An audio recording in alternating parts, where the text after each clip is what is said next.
तो मेरे प्यारे दोस्तों और मेरे प्यारे बच्चे, हो सकता है कि कुछ बच्चों को कई चीज़ें बुरी लगी और कुछ जो है अभी खुश भी हैं।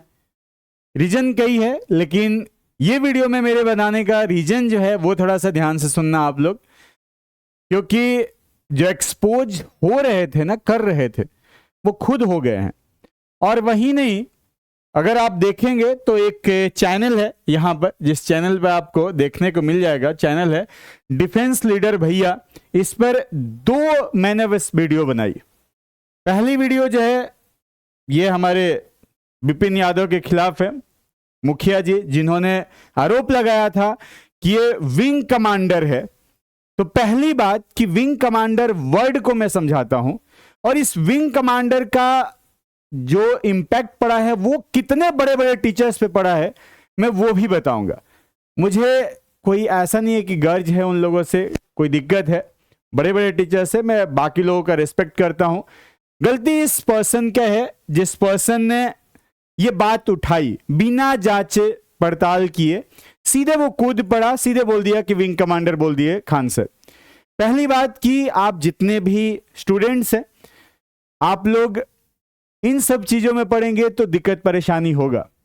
और कोई इनिशिएट नहीं कर रहा, यहां रिप्लाई जा रहा है। अगर कोई झूठा आरोप लगाएगा मेरे बच्चे पर तो मैं खड़ा रहूंगा, क्योंकि मैं डिफेंस का टीचर हूं, मैं डिफेंस के बच्चों को पढ़ाया हूं, उनको मैं गाइड किया हूं। नहीं पता है तो केजीएस डिफेंस यूट्यूब चैनल देखो, वहां पर मैं आपको दिख जाऊंगा, फिजिकल एक्सरसाइज कराते हुए मैं दिख जाऊंगा जो एसएसबी इंटरव्यू में होता है।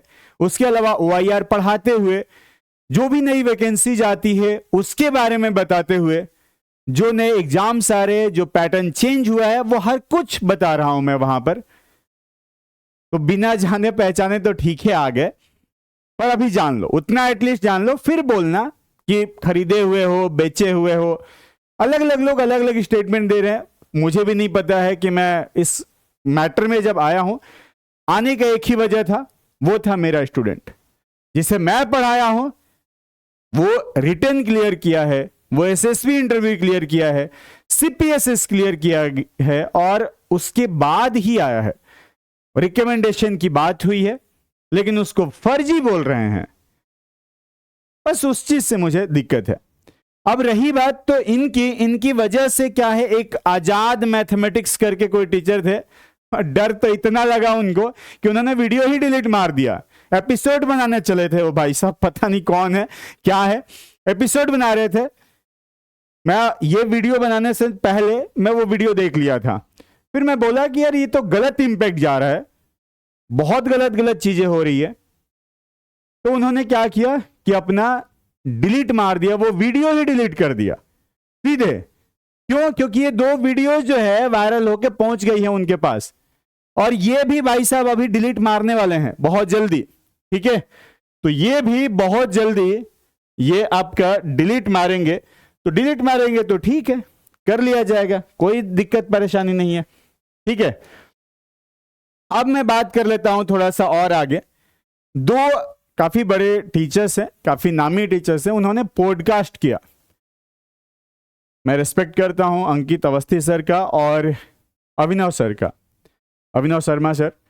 लेकिन अभिनव शर्मा सर जो है, अब मुझे भी नहीं पता, वो ठीक है, वो भी कहाँ से बोले, यूट्यूब की ही चीजें जो वायरल हो रही है उसी से, उसी के बेसिस पे उन्होंने बोल दिया कि अभी आज ही मुझे पता चला कि एक बच्चे को फर्जी विंग कमांडर बना दिया। सर पहली बात कि विंग कमांडर जैसा वर्ड खान सर का भी यूज नहीं किए हैं, ये विपिन यादव का वर्ड है। तो मुझे नहीं लगता कि अविनाव सर का इसमें कोई भी रोल है, दोष है। उन्होंने बस इतना किया कि ये विपिन जैसे फर्जी आदमी का बात सुन लिया। वह आजाद मैथमेटिक्स वाले भी सेम काम किए। एक मैडम है, उन्होंने भी बना दिया था, वो भी बोल दी थी उसी में अपने फ्लो में कि एक बच्चे को विंग कमांडर बोल दिए या फर्जी एयरफोर्स बना दिए। मैं बस उस बच्चे की डिफेंड कर रहा हूं, क्योंकि वो बच्चा मेरा पढ़ाया गया बच्चा है, उसको मैं लेके आ चुका हूं।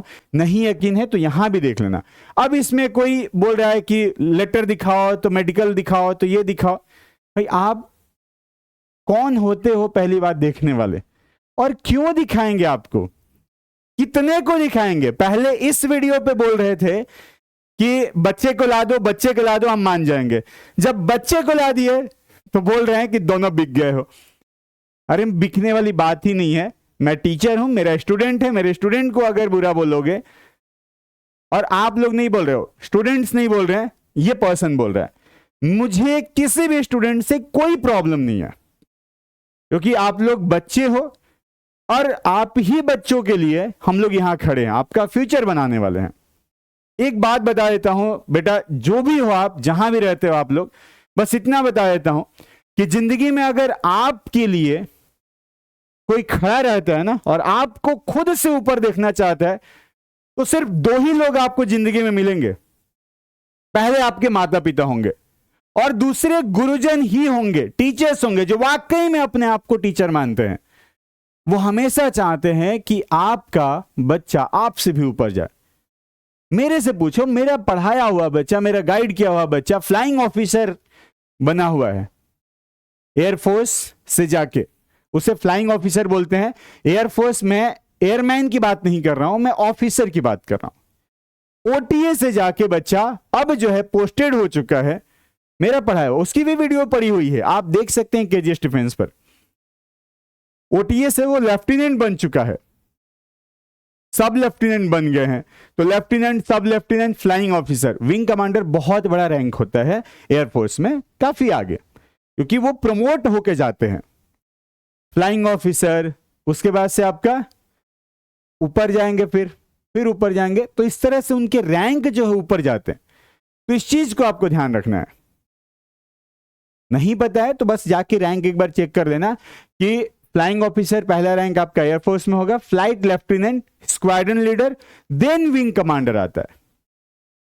उसके बाद से फिर ऊपर जाएंगे आप, ग्रुप कैप्टन, और भी आपके एयर कोमोडोर आ जाएंगे। फिर आपके आते हैं air marshal, air vice marshal, air chief marshal. तो ये आपके रैंक हो जाते हैं। विंग कमांडर जो है काफी बात का रैंक है, डायरेक्ट कोई विंग कमांडर नहीं बनता है, पहली बात। और जो एनडीए में बच्चा जाता है वो डायरेक्ट विंग कमांडर नहीं बनता, वो कैडेट बनता है। ये विपिन सर को मैं ज्ञान दे रहा हूं, बच्चों को नहीं, विपिन सर को। ये कैडेट बनता है, 3 साल एनडीए में रहता है, चौथे साल वो जाता है अपने रेस्पेक्टिव एकेडमी में, समझ गए। और रेस्पेक्टिव एकेडमी क्या होता है? अगर आर्मी उसकी फर्स्ट चॉइस है तो वो आईएमए जाएगा, नेवी है आईएनए जाएगा, एयरफोर्स है तो एएफए जाएगा, इतना है बस। एसएसबी इंटरव्यू की अगर मैं बात करूं, लाखों बच्चे फॉर्म भरते हैं यूपीएससी एनडीए का, क्वालिफाई करते हैं 7 से 8 हजार, क्योंकि वैकेंसी होती है 400 सीट के लिए लाखों फॉर्म आते हैं, सिर्फ 400 सीट है। वापस से बोल दे रहा हूं, सिर्फ 400 सीट है।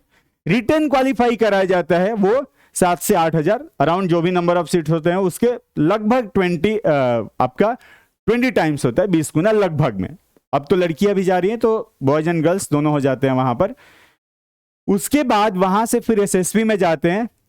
तो रिटर्न इसका सिर्फ एक पार्ट है, एक ही बार होता है रिटर्न, जो कि एनडीए की अगर मैं बात करूं 2 पेपर होंगे, एक मैथ्स का पेपर होता है और एक जीएटी का पेपर होता है।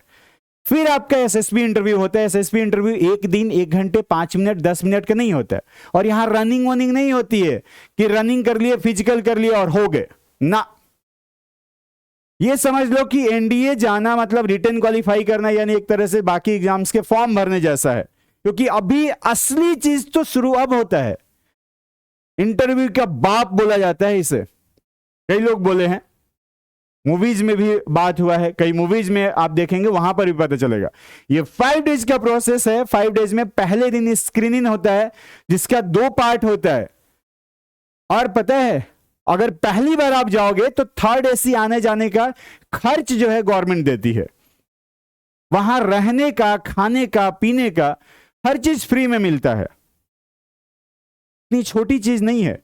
और जो रैंक मिल रहा है ना, वो एक आईएएस ऑफिसर जो आपके यूपीएससी सिविल सर्विसेज क्वालिफाई करके जाते हैं, उस लेवल का ये भी होता है, क्योंकि ये भी गैजेटेड ऑफिसर है, ग्रुप ए के ऑफिसर हैं। और एक और चीज है कि इनको पेंशन भी मिलती है अगर वो परमानेंट कमीशन से जाते हैं तो पहले दिन 2 स्टेज ओआईआर जो मैं पढ़ाता हूं, PPDT, picture perception and description. और ये नहीं पता तो जाके चैनल पे देखो, और नहीं अगर वो भी नहीं पता तो आ जाओ हमारे यहां पढ़ने, क्योंकि मैं और मेरे साथ मेरी टीम कराती है। और 1 जुलाई को फिर से नया बैच आएगा, 16 जुलाई को फिर आएगा। हर 15 दिन में एक एक बैचेज आएंगे, और बैच का फी नॉमिनल है, ये जाके चेक कर लेना, ऑल ओवर इंडिया में कंपेयर कर लेना कि हमारा जो बैच का फी है वो नॉमिनल है, जिसमें मैं हूं, साथ में रिटायर्ड मेजर जनरल से रिटायर्ड कर्नल सर हैं, वो लोग हैं। क्योंकि स्टेज 2 की बात करूं तो वो फर्दर डिवाइड होता है आपका 3 पार्ट में। साइकोलॉजिकल टेस्ट जिसमें टीएटी, डब्ल्यूएटी, एसआरटी और एचडी होता है। फिर आपका जीटीओ 2 दिन होता है, 3rd और 4th डे। वो 9 आपके टास्क होते हैं जो इंडोर और आउटडोर में डिवाइड होते हैं। इंडोर में 3 टास्क होते हैं, जिसमें जीडी 2 होती हैं, एक जीपी और एक लेक्चरेट होता है। लेक्चरेट में 4 टॉपिक में से किसी एक टॉपिक पर इंग्लिश में 3 मिनट्स तक आपको बोलना होता है, स्टेज पर आके, फ्रंट से आके। उसके बाद आउटडोर के लिए जाएंगे तो पीजीटी होता है, एफजीटी होता है, आपका एचजीटी होता है, कमांड टास्क होता है, इंडिविजुअल ऑब्स्टिकल 10 होते हैं जो मैं कराता हूं, बाकी कर्नल सर कराते हैं। एक आपका जीओआर यानी कि ग्रुप ऑब्स्टिकल रेस होता है। इतने सारे ऑब्स्टिकल्स पार करने होते हैं, और 1-2 नहीं, काफी बच्चे जाते हैं। एक बच्चे की अगर मैं एक बैच की बात करूं तो एनडीए में 152, 155 को बुलाया जाता है, जहां पर आपके 30 से 35 बच्चों को पहले दिन स्क्रीनिंग कराया जाता है। तो दूसरे दिन से जो है, जो ये 7-8 हजार जो मैं बता रहा था, उसमें मैं बात कर रहा हूं कि उसको 155 में डिवाइड किया जाता है। फिर उसमें से 30, 35, 40 ऐसे लिया जाता है। तो मान लेते हैं कि 35 स्क्रीनिंग होते हैं।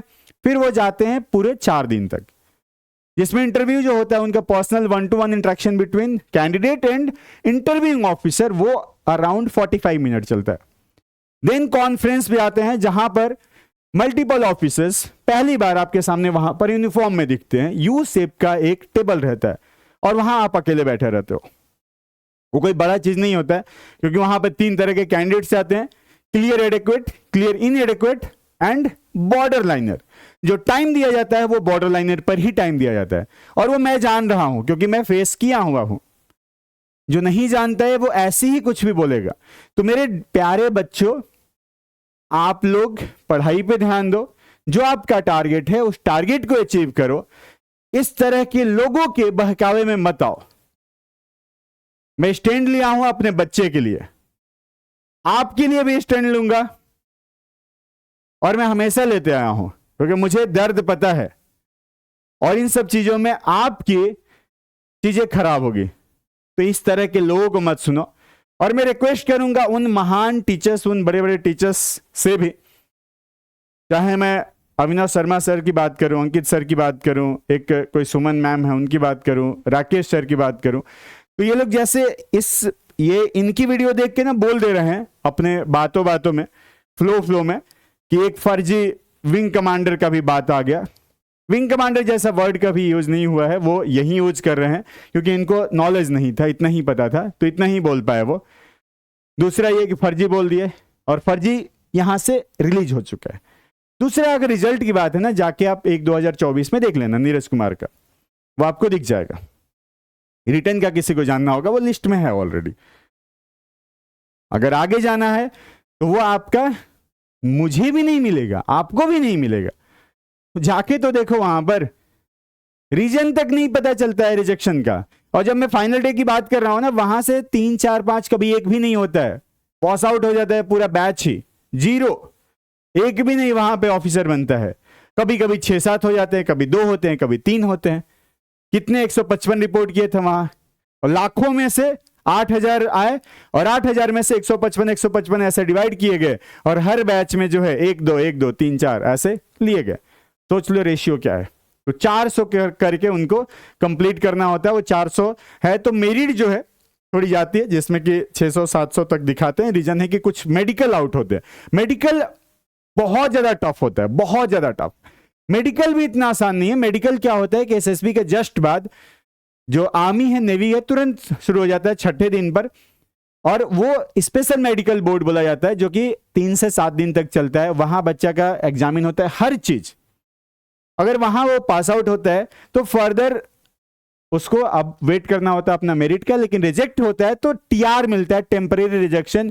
फिर उसे एएमबी के लिए 40 दिन बाद बुलाया जाता है, 40 से 45 दिन बाद बुलाया जाता है कि वापस से आना अपना रीमेडिकल देने, और फिर बच्चा देता है। वहां पर भी अगर रिजेक्ट हो जाता है तब तक मेरिट आ जाती है, और वो आरएमबी जो है रिव्यू मेडिकल बोर्ड, उसके बाद भी इवेंट चलता है। तो जो मेरिट आती है ना वो मेडिकल का नहीं आता है, फिर वहां पर वो अलग डिफरेंट चीज हो जाती है। फिर वहां पर कि मेडिकली अनफिट हो तो फिर नहीं आएगा ना वहां पर। तो इस तरह से आपके रैंक्स हो जाते हैं वहां पर, काफी अच्छा खासा वहां पर रैंक के अकॉर्डिंग फिर आपको ज्वाइनिंग मिलती है, बुलाया जाता है। एक बच्चे का और था कि 8 अक्टूबर के एग्जाम हुआ, 8 अक्टूबर की वीडियो और 28 को रिजल्ट आया। बेटा पहले ये जान लो कि वो 8 अक्टूबर को है, 28 को रिजल्ट आया है, 2024 का आया है, और बच्चा 2024 क्लियर किया हुआ है, तो उसका एसएसबी हो गया है। उसको फिर मेडिकल के लिए बुलाया गया था, क्योंकि एयरफोर्स में 1 महीने आपका कभी 15 दिन कभी 45 दिन बाद भी उनका मेडिकल होता है, तो इसलिए थोड़ा सा टाइम लगता है। ये बच्चा जेन्युइन है, और मेरी बात करोगे तो मैं भी कोई ईमान बेचने वाला पर्सन नहीं हूं, और कोई मुझे पैसा नहीं दिया, और ना मैं पैसे के लिए कभी लालची रहा हूं। बस मैं इस तरह के चेहरे जो हैं इनको नहीं चाह रहा हूं कि इस तरह से एक्सप्लोर करें। बाकी लोग जो इनसे इन्फ्लुएंस होकर वीडियोज बना दे रहे हैं, जैसे आजाद मैथमेटिक्स वाले, वो तो डिलीट कर दिए, धन्यवाद आपको, ठीक है कि आपको सद्बुद्धि मिली सही टाइम पर। बाकी लोग बोल गए हैं। अब अंकित अवस्थी सर से मैं रिक्वेस्ट करूंगा, अगर उन तक आवाज पहुंचे, वो पार्ट अगर आप कट करवा सके अपनी टीम से तो कट करवा दीजिए, क्योंकि सही नहीं लग रहा है, क्योंकि वो इंट्रो पार्ट में ही अभिनव सर बोल रहे हैं, तो काफी हर्ट होता है सर आपका मेहनत और बच्चे का मेहनत इस तरह से कोई धूमिल करे। और इतने बड़े पर्सन अगर बच्चे को इस तरह से बोले तो बच्चे का करियर का भी सवाल है सर। मैं रिक्वेस्ट कर रहा हूं बस। बाकी मेरे प्यारे बच्चों, जितने भी बच्चे हैं, मन लगा के पढ़ो यार, जितना हो सकेगा। अगर मेरे लेवल पे आओगे, मेरी जगह पे आओगे, मेरे यहाँ आओगे, तो मैं डिफेंस में आपको जितना हो सकेगा उतना मदद करूंगा, उतना हेल्प करूंगा मैं, क्योंकि डिफेंस का जितना मेरा एक्सपीरियंस है वो काम आएगा। रही बात, एक और आया था कि मैं बात में वही बोला था कि विपिन सर आप जो है बिहार एग्जाम्स की जो प्रिपरेशन कर रहे हैं, उन बच्चों को डिफेंस का बता रहे हो जिनको डिफेंस का डी नहीं पता है। अगर ये किसी को बुरा लगा उसके लिए भी माफी मैं अपनी तरफ से। रीजन है कि ये वर्ड जो है उस सेंस में नहीं बोला गया, लेकिन एक बच्चे का कमेंट आ गया तो मैं एक्सेप्ट कर रहा हूं कि ठीक है, बुरा लगा उसके लिए मैं सॉरी मांग रहा हूं, क्योंकि मेरे दिल में बिहार की जनता, यूपी, सबके लिए और पूरा इंडिया के लिए रेस्पेक्ट है। मैं रीजन बैश्ड नहीं हूं, मैं कास्ट बैश्ड नहीं हूं, मैं रिलीजन बैश्ड नहीं हूं कि किसी एक पर्टिकुलर रिलीजन, किसी एक पर्टिकुलर कास्ट को मैं लेके चलूं, तो वो ध्यान रखना है आपको। और अगर अभी भी चुप नहीं हुए, मैं चुप नहीं कराना चाह रहा हूं, बट इस तरह की निगेटिव चीजें, गलत चीजें कोई भी करेगा तो जारी रहेगा। मैं आऊंगा, मैं बताऊंगा, मैं बोलूंगा। अभी के लिए बस इतना ही। मन लगा के पढ़ाई करो, और इन लोगों की जिस तरीके से आप देख रहे हो उस तरीके से देखते रहो। चलिए फिर, धन्यवाद, मिलते हैं आपसे अगली वीडियो में। तब तक के लिए जय हिंद, जय भारत एंड टेक केयर।